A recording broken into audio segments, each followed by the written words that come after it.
You know that moment when you finally sit down, the meeting's done, the presentation went well, the emails are either sent or they can wait until morning. And for a moment, genuinely just a moment, it feels like you might actually be finished for the day. And then you open your phone or laptop or that notes app you keep specifically for the things that you don't want to forget. And instead of closing something down, you start adding to it. So what if that list isn't actually about what needs to get done, but it's a secret message for something else? That's what we're talking about today. So let's jump into it, shall we? Welcome to Project Joyful, the podcast for health-centered leaders. Project Joyful is a space for conversations at the intersection of leadership, health, and lived experience. Here we explore what it means to lead in ways that honour your body, protect long-term capacity, and support a life that feels as good on the inside as it looks on the outside. This episode is part of the Biology of Leadership series. In this series, we explore leadership through your body, not as a performance to optimize or a mindset to fix, but as a biological experience shaped over time. Leadership doesn't just live in decisions, strategies, or roles. It lives in your nervous system and how responsibility is held and how reliability and care quietly organize your body long before you're consciously aware of it. These conversations are for leaders who are capable, trusted, and effective, and who are curious about how leadership is experienced internally, not just how it performs externally. There's nothing you need to do as you listen, no insight you need to apply. This is simply an invitation to understand what's been shaping your experience of leadership beneath the surface and what's become possible when biology becomes part of the conversation. Let's begin, shall we?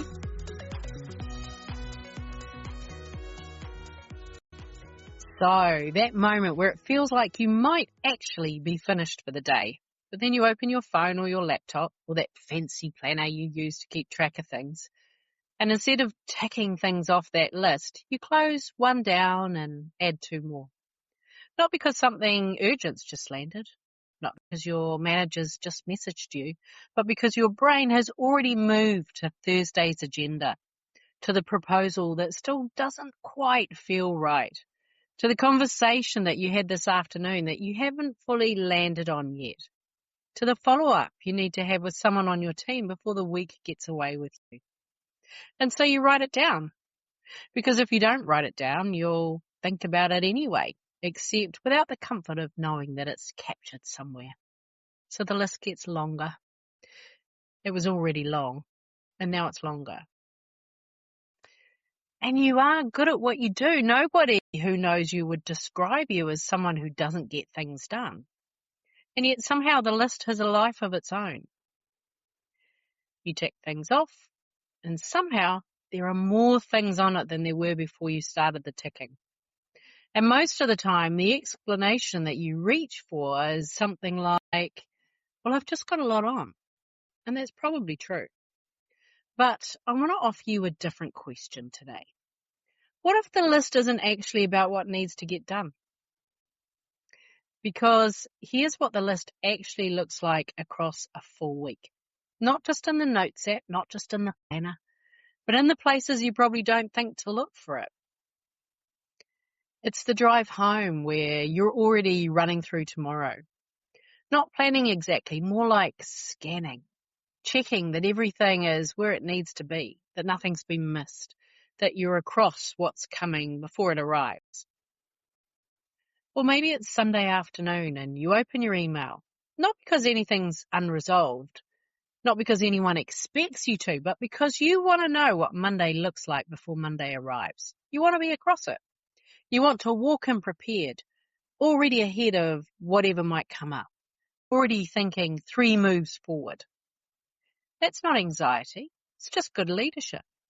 That's how you operate.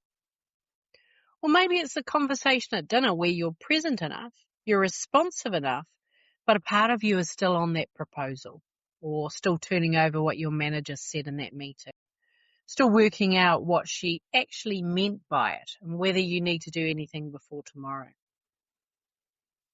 Or maybe it's waking at 3 a.m., not from a nightmare, not from noise, but because your brain's apparently decided that now is a reasonable time to remember the thing you didn't add to the list before you went to sleep. Or how about those holidays? You know, the one that you really needed, the one you chose to take for a week because, well, honestly, that felt like all you could afford to be away for. And the first 3 or 4 days are spent just arriving, not doing anything, not working, just that low-level restlessness, that slightly unsettled feeling like you've left something important unfinished, even though you know rationally that you haven't. And by the time that lifts, by the time you're actually there, present in it, it's almost time to come home. You got 1 week because that's all you thought you had time for. And you got about 3 days out of it. Now, none of these feel like busyness. Not really, because busyness has an external cause. Busyness is the full calendar, the back-to-back meetings, the competing deadlines. Busyness makes sense as an explanation when there's genuinely a lot going on. But the drive home happens when the day's done. The 3 a.m. happens when nothing's required of you. The holiday restlessness happens when you're precisely where you plan to be, doing exactly what you said you needed. So if it's not the workload driving this, what is? Here's what's actually happening. Your brain has a background processing system called the default mode network, and it's active in those in-between moments. The drive home, in the shower, the dinner table, the moments that look from the outside like rest. And your default mode network does amazing things in those spaces. It daydreams, it reflects, it makes loose, unexpected, creative connections between ideas that your focused, task-oriented brain doesn't have the bandwidth to find during a full day of meetings and decisions. Some of your best thinking, your most creative solutions, your clearest perspective on a complex problem, it's probably arrived in exactly those moments. That's your default mode network doing what it does really well. But in a brain that spent years in high stakes corporate leadership, in an environment that recognized and rewarded the woman who was always prepared, always across it, always thinking ahead, your default mode networks also learn to do something else in those spaces. It scans, it anticipates, it runs through what's coming, what might land sideways, what needs your attention before it becomes a problem. It prepares responses to conversations that actually haven't happened yet. It thinks through Thursday's agenda on Tuesday evening, not because Thursday's urgent, but because your brain's learned that this kind of preparation is part of what makes you exceptional at what you do. And it is. The ability to think 3 moves ahead, to anticipate what others miss, to walk into a room already prepared for the version of the meeting that goes sideways. That's a finely developed leadership capability. And most likely it's been recognized, it's been rewarded. It's contributed directly to where you are now. Your brain has simply learned to keep doing it. In the evenings, on Sundays, on holiday, in the shower, at 3 a.m. Because your brain consumes approximately 20% of your total body energy, even when you're resting, when your default mode network's running this kind of sophisticated background preparation across the full length of your day, that cost increases. Which is why you can move through a day where the meetings were fine, nothing went wrong, where you were across everything and still feel a deep, specific kind of tiredness by early evening. Not the tired that comes from a hard physical day, something quieter, something more pervasive than that. That tiredness is the physiological cost of a brain that's been working at a high level since before you got to the office, and it's not fully stood down since. And then there's cortisol, which most people think of purely as the stress hormone, but that's not the complete picture. Cortisol is fundamentally a preparatory hormone. It sharpens your focus, it mobilizes your energy, it primes your system for demand. In the right context and the right dose, it is amazingly useful. and your systems learn to use it well. But when your brains learn to stay in a state of anticipatory readiness, your cortisol doesn't return to baseline the way it's designed to between demands. It stays elevated. Now, not dramatically, not in a way that feels like acute stress, but enough that switching off feels physiologically uncomfortable rather than simply a matter of choosing to relax. It's enough that stillness, and I mean that genuine stillness, can feel faintly unsettling. It's enough that rest requires a kind of effort that really rest shouldn't require. And let's talk about that 3 a.m. thing, hey? You know that specific, completely ordinary work thought that arrives at 3 a.m. and it feels faintly urgent in a way that actually makes no rational sense?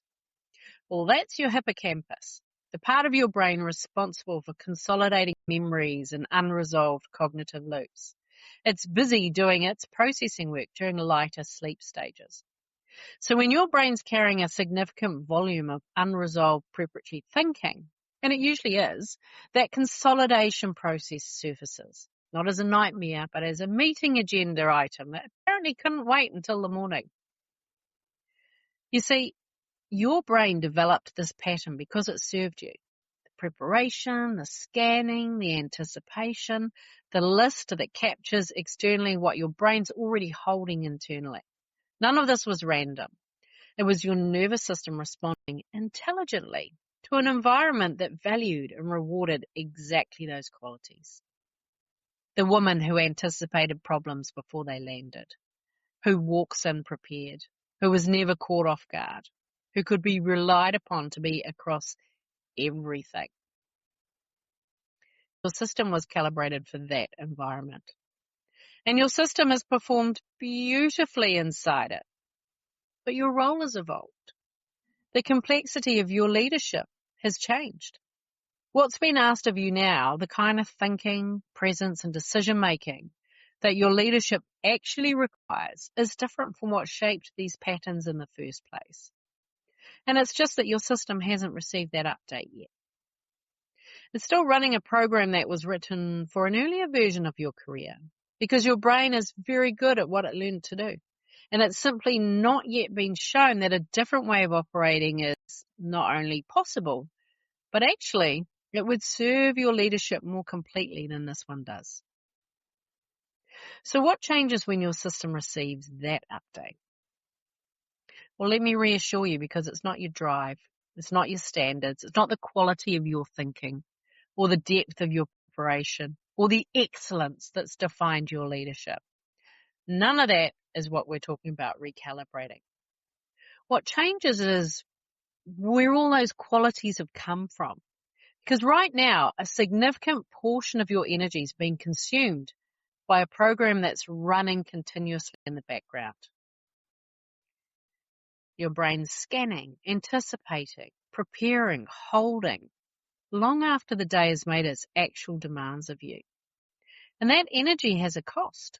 You've felt that cost in the tiredness that doesn't quite make sense, in the holiday that took those 4 days to arrive, in the dinner table where your body was present, part of you is still in the office. When that program's no longer running as a default, when it becomes something you call on deliberately because the situation genuinely requires it, rather than something your nervous system runs regardless of what the moment's asking, that energy becomes available to you differently.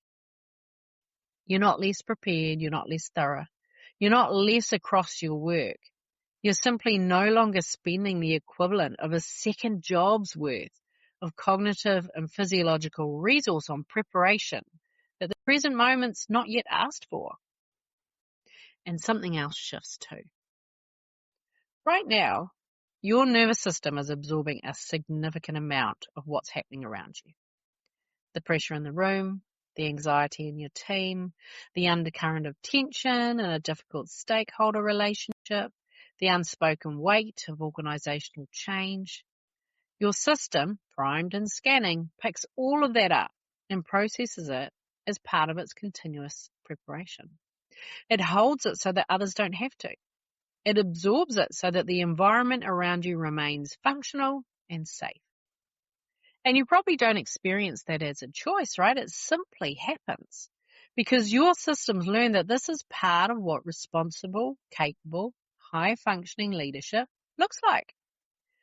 Recalibration's where you discover that you don't have to be the person who absorbs the pressure of the room, simply so everyone else doesn't have to feel it.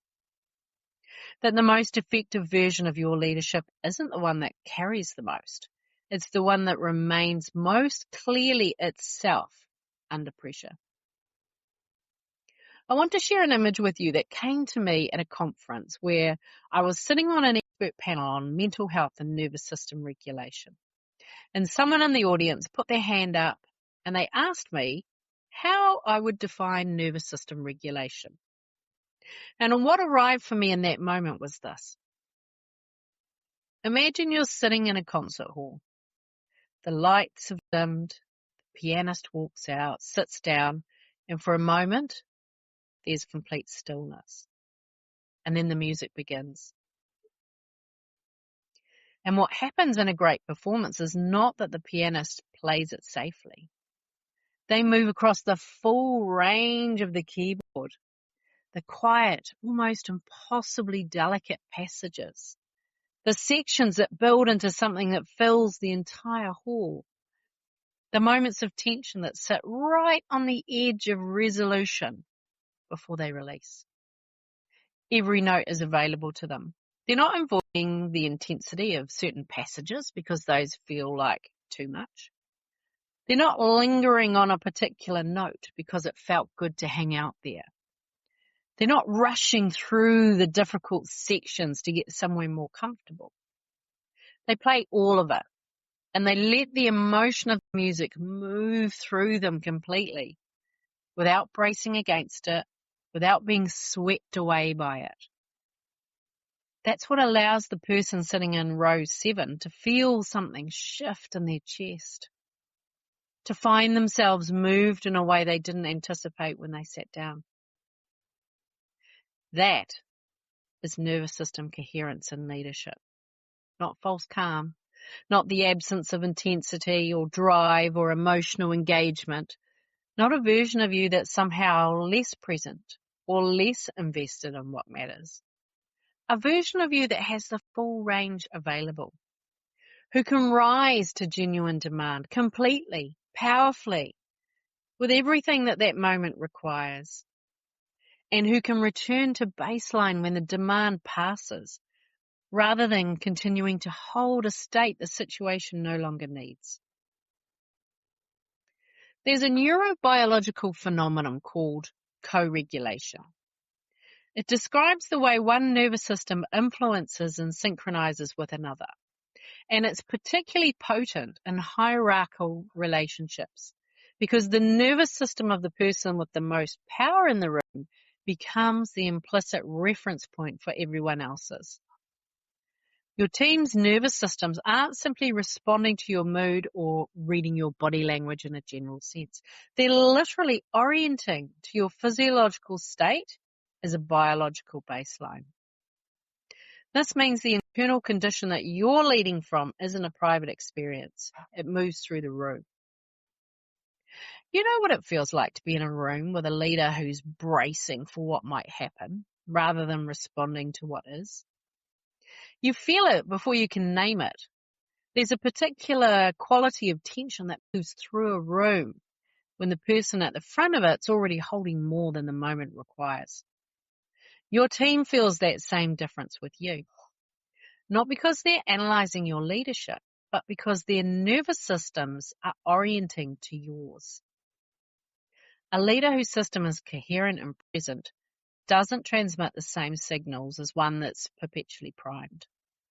The difference ripples outwards in ways your team will feel before they can articulate them, and how safe they feel to speak honestly, and how much creative risk they're willing to take, and whether the room feels like a place where good thinking can happen or a place where everyone's quietly managing something they can't quite name.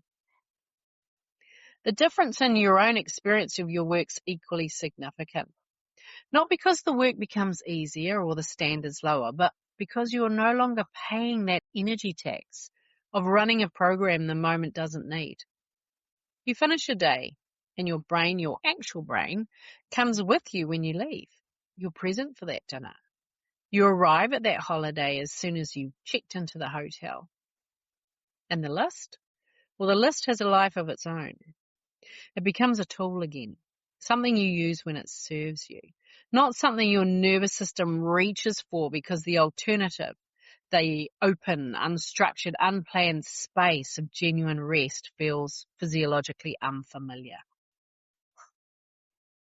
I want to leave you with a pianist, not the technique, not the preparation that happened in the years before they walked out onto that stage, but the moment the music begins and they stop holding back. Because here's what is true about a great performance.